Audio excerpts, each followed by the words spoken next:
Bonjour à tous et bienvenue. Aujourd'hui, on enfile nos casquettes de reporters sportifs pour la chaîne Turf Labo. Absolument. Et on plonge directement dans une analyse qui, je crois, va passionner tout le monde. Oui, le dossier du prix de la Côte d'Azur, la grande course de ce jeudi 8 janvier 2026 à Cagnes-sur-Mer. Et plus qu'une course, on est face à un véritable casse-tête. C'est exactement ça. En fait, toute l'analyse tourne autour d'une question. Une seule question, mais elle est cruciale. Laquelle? Est-ce qu'on mise sur la jeunesse et une position de départ idéale, ou est-ce qu'on fait confiance à la classe pure, même avec un énorme désavantage au départ? C'est ce dilemme qu'on va essayer de résoudre ensemble. D'accord. Mais avant de se lancer, un point vraiment essentiel sur lequel l'équipe de Turf Labo insiste beaucoup. Oui, c'est très important. L'analyse qu'on va vous partager, c'est un guide. C'est le résultat de leur travail. Mais dans les courses, la certitude, ça n'existe pas. Jamais. Voilà. Ils encouragent vraiment chacun à se fier à sa propre intuition, à ses connaissances. Au final, c'est votre analyse qui doit primer. C'est la règle d'or du pareilleur. Bon, alors plantons le décor. On est donc à Cannes-sur-Mer. C'est ça? Course 1, le départ est prévu à 13h55. C'est un groupe 3 international. Une belle course. Oui, avec 120 000 € de dotation sur 2900 mètres. Mais attention, la distance n'est pas la même pour tous les chevaux. Ah, c'est là que ça se complique. Expliquez-nous un peu ce système de handicap de distance. En fait, c'est un système pour équilibrer les chances. Les chevaux les plus riches, donc en théorie les meilleurs, sont pénalisés. D'accord. Ceux qui ont gagné plus de 315 000 € s'élancent 25 mètres derrière les autres. Et pour les vraies stars, celles qui dépassent les 655 000 €, Là, c'est encore plus. là c'est un recul de 50 mètres. 50 mètres, mais c'est énorme. Pour qu'on se fasse une idée, ça représente quoi en secondes? Sur un rythme de course normal, c'est à peu près 3 secondes. 3 secondes, c'est un monde. C'est un monde, oui.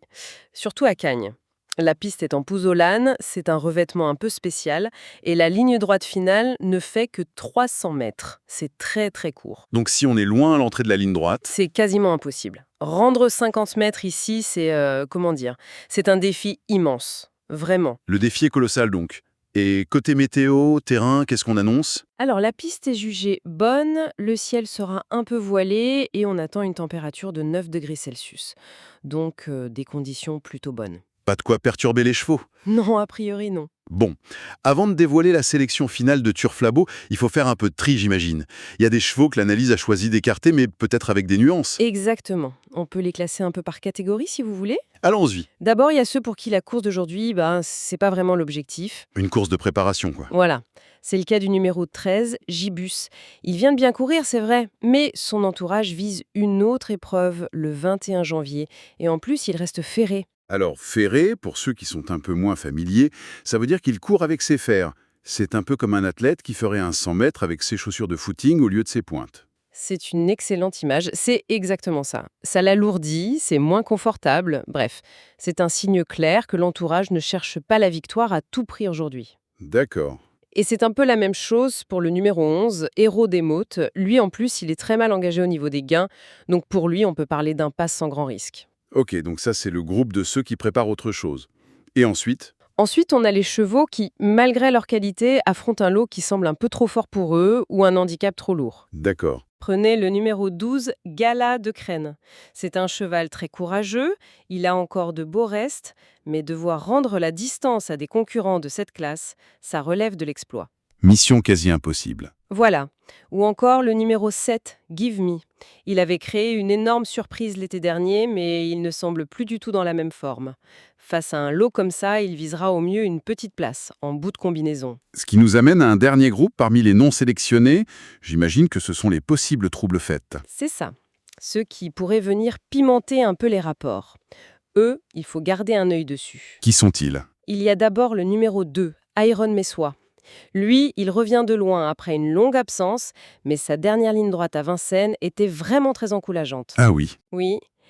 Son entraîneur le trouve peut-être un peu juste pour cette course, mais c'est le profil type du cheval qui peut venir chercher une 4e ou 5e place à une très belle cote. Un outsider à surveiller donc. Un autre? Le numéro 5, Imperator Della. Lui, il est en pleine forme, il reste sur de superbes courses à Vincennes. Son entraîneur a coché cette course sur son calendrier, même s'il avoue qu'il craint un peu l'opposition. D'accord. C'est sa première fois à Cagnes, mais il a de sérieux arguments. Et enfin, le numéro 6, Grégor. Lui est un peu imprévisible, non? Parfois, oui, surtout au départ. Mais son driver a été clair. Il va courir le petit parcours, c'est-à-dire sagement en économisant ses efforts. Si tout se passe bien, il a sa place dans les 5. Parfait. Bon, le décor est planté, on y voit plus clair. On a écarté ceux pour qui la marche est trop haute, tout en gardant un œil sur quelques surprises potentielles. Il est temps d'entrer dans le vif du sujet. Le moment que tout le monde attend. Quelle est la sélection finale de l'équipe Turflab? Alors, leur pronostic en 8 chevaux, c'est le suivant. Le 16, le 8, le 1, le 3, le 9, le 10, le 4 et pour finir, le 15. D'accord, on va décortiquer tout ça, et je suis obligé de commencer par le début, qui est aussi la plus grosse surprise pour moi. Il place le numéro 16, Harley Gemma, tout en haut. Oui. La jument qui part avec 50 mètres de handicap, c'est complètement contre-intuitif. Pourquoi ce choix? C'est cachot, audacieux, c'est vrai, c'est le pari de la classe pure. Harley Gemma est sur le papier la meilleure jument du lot. C'est la plus riche et son entraîneur a été très clair. Cette course est un objectif, elle a été préparée pour ça. D'accord, mais quand même, 50 mètres. Oui, mais ce qui est fascinant, ce sont les statistiques historiques de cette épreuve. Ah, racontez-moi ça. Le numéro 16, celui qu'elle porte, affiche 80% de réussite dans les 5 premiers de cette course sur les 10 dernières années. 80%? Oui, et ce n'est pas tout.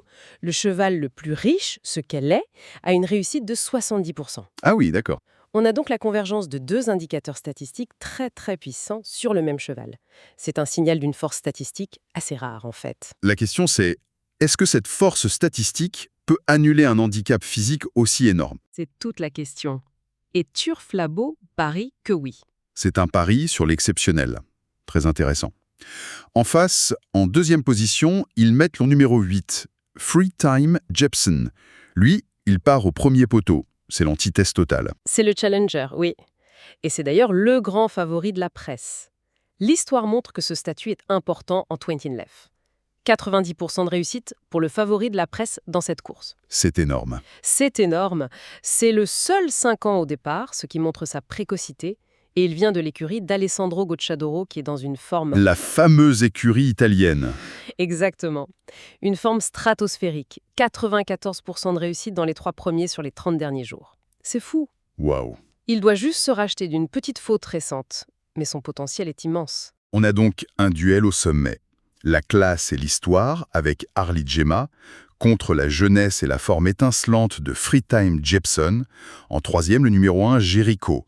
L'analyse le décrit comme la base solide. Oui, c'est le choix de la confiance, de la sécurité. Son entourage, les frères Martens, est extrêmement confiant. Il vise le podium, sans détour. Il y a un facteur humain, non? Oui, et il est décisif. Son driver, Christophe Martens, a déjà gagné cette course 3 fois. Il connaît la piste par cœur, il sait comment gagner ici. Le cheval est en pleine forme, il a le meilleur numéro. Tous les feux sont ouverts pour lui. D'accord. Après ce trio, on trouve le numéro 3, Captain du Liamon. La note sur lui insiste sur un détail. Il sera déféré des 4 pieds. On en parlait tout à l'heure, c'est donc un signe très important. Un signe qui ne trompe pas. Ça veut dire que c'est le jour J pour lui. C'est un cheval très régulier, il reste sur 2 podiums à Vincennes. Et les drivers font le déplacement, c'est ça? C'est ça, et pas n'importe lequel, hein. Éric Raffin, un des tout meilleurs. Quand un pilote de ce calibre se déplace pour un seul cheval, ce n'est jamais pour rien. Ça veut dire que les espoirs sont très très élevés. Le dossier suivant est intéressant. Il concerne 2 chevaux de la même écurie. Les numéros 9, Colbert WF, et 10, Charmy Charlie AS. C'est une stratégie d'équipe. On peut voir ça comme ça. L'entraîneur, Eric Hensen Bondo, est très confiant pour les deux. Le numéro 9, Colbert WF, il a un engagement parfait, juste à la limite du recul. Il a été malchanceux dernièrement et son entraîneur attend une complète réhabilitation. Il a des statistiques pour lui aussi, il me semble. Oui, il correspond à un profil statistique très fort. 89% de réussite pour les chevaux avec ces caractéristiques précises. C'est un très bon point. Et son compagnon de boxe, le numéro 10? Charmy Charlie As, c'est un profil un peu différent. C'est un finisseur. Il a besoin d'attendre et que la course soit rythmée. Si c'est le cas, il est capable de finir très très vite et de, comme on dit, ramasser les morts dans la ligne droite. L'entraîneur le voit clairement dans les 5. Avoir les deux dans sa sélection, c'est une bonne couverture donc. C'est une couverture logique, oui. Il nous reste 2 chevaux pour finir cette sélection. Le numéro 4, Harry Lebeau, est présenté comme le spécialiste local. Et ce n'est pas pour rien. Cagnes-sur-Mer, c'est son jardin. Jugez plutôt. En 28 courses sur cet hippodrome, il a terminé à l'arrivée 71% du temps. Ah oui, quand même. Il connaît chaque brin d'herbe, ou plutôt chaque grain de pouzelane. Son entourage reste prudent face à une telle opposition, mais son expérience du tracé, ça peut faire de différence pour une place. Et enfin, pour conclure, le numéro 15, Floréal. Un peu le vétéran de l'étape. C'est l'expérimenté, et surtout, le tenant du titre. Il a gagné cette même course en 2024. À 11 ans, il a toujours la flamme, son entraîneur est en forme, le cheval sera déféré. Malgré son âge et son handicap de 25 mètres, il ne faut jamais enterrer un ancien vainqueur. D'accord. La sélection est très complète. On a une favorite risquée, des challengers en pleine forme, des bases solides. Mais dans une course comme ça, il y a toujours un cheval qui peut tout faire exploser. L'analyse de Turf Labo parle d'un regret. Oui, le regret, où le cheval a surveillé en cas de défaillance, et c'est le numéro 14, Xar. Xar, Lui, c'est un cas d'école. C'est un cheval de très très grande classe. Il a déjà fait l'arrivée au plus haut niveau, en groupe 1. Son problème, c'est qu'il est totalement imprévisible. le coup de poker par excellence. Exactement.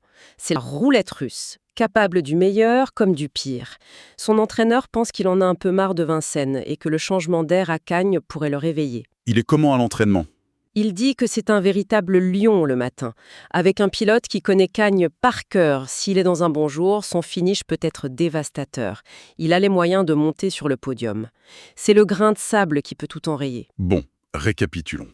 Si on tire le fil de cette analyse, on en revient à notre question de départ. On a une course qui va se jouer sur un fil. Surmonter 50 mètres. Où est-ce qu'on joue plus la sécurité? Voilà. Avec la forme éblouissante et la position idéale du numéro 8, Freetime Jepson, et du numéro 1, Jericho. C'est tout le sel de cette course. Un formidable puzzle. Alors, une dernière fois, pour ceux qui nous écoutent, le pronostic complet de l'équipe Turf Labo, c'est... Le 16, le 8, le 1, le 3, le 9, le 10, le 4 et le 15. Et surtout, le cheval à ne pas oublier en cas de surprise, le coup de poker, c'est le numéro 14, Xar. Analyse passionnante, et comme le rappelle l'équipe, servez-vous-en comme base, mais faites confiance à vos propres convictions. C'est ça aussi la beauté de ce sport. Et bien sûr, jouez toujours de manière responsable. Et si cette analyse en profondeur vous a plu, si elle vous a aidé à y voir plus clair, le meilleur moyen de nous soutenir, c'est simple.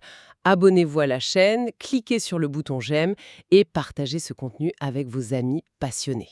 Il ne nous reste plus qu'à vous souhaiter bonne chance. Merci de nous avoir écoutés et on se retrouve très vite pour une prochaine grande course. Et on laisse chacun avec cette question à méditer. Sur une piste aussi tactique que Cagnes-sur-Mer, vaut-il mieux être le meilleur cheval ou le cheval le mieux placé?